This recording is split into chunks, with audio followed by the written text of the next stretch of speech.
Halo semua, balik lagi bersama aku Firly. Nah, pada video kali ini aku mau ngebahas sesuatu yang menarik banget karena aku kedatangan seorang pasien dengan kondisi obesitas lumayan parah yang diperburuk dengan adanya osteoartritis disertai dengan stroke. Bagaimana sih ceritanya? Simak terus ya. Nah teman-teman, obesitas merupakan kondisi di mana berat badan kamu itu sangat berlebihan. Di beberapa kondisi orang sehat tanpa keluhan apapun, obesitas mungkin bukan menjadi perhatian utama. Tetapi pada orang dengan kondisi patologis atau penyakit tertentu, ini sangat serius karena akan memperlambat proses terjadinya pemulihan. Biar kamu lebih paham, aku kasih contoh foto berikut ini. Coba kamu perhatikan pada foto ini.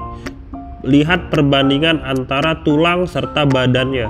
Tulangnya akan sangat terbebani kan jika kamu mengalami berat badan yang sangat berlebihan. Tentu saja ini akan mempengaruhi kesehatan kamu.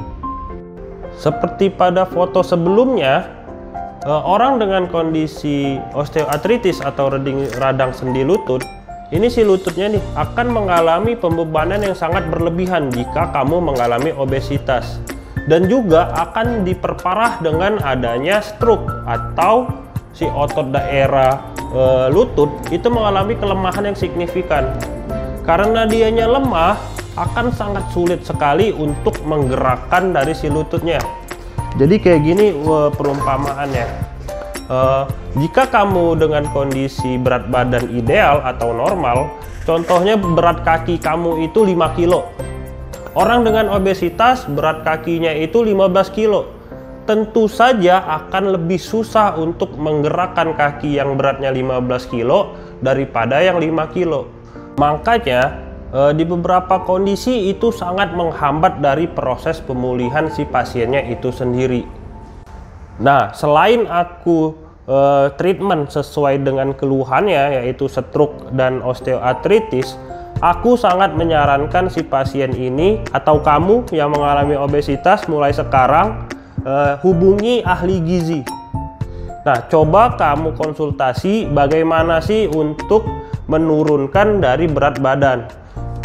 Tentunya itu harus diiringi dengan latihan yang terprogram spesifik untuk kamu per individu. Itu dulu aja untuk kali ini. Memang singkat, tetapi semoga ada yang bermanfaat yang bisa kamu ambil ya. Dadah.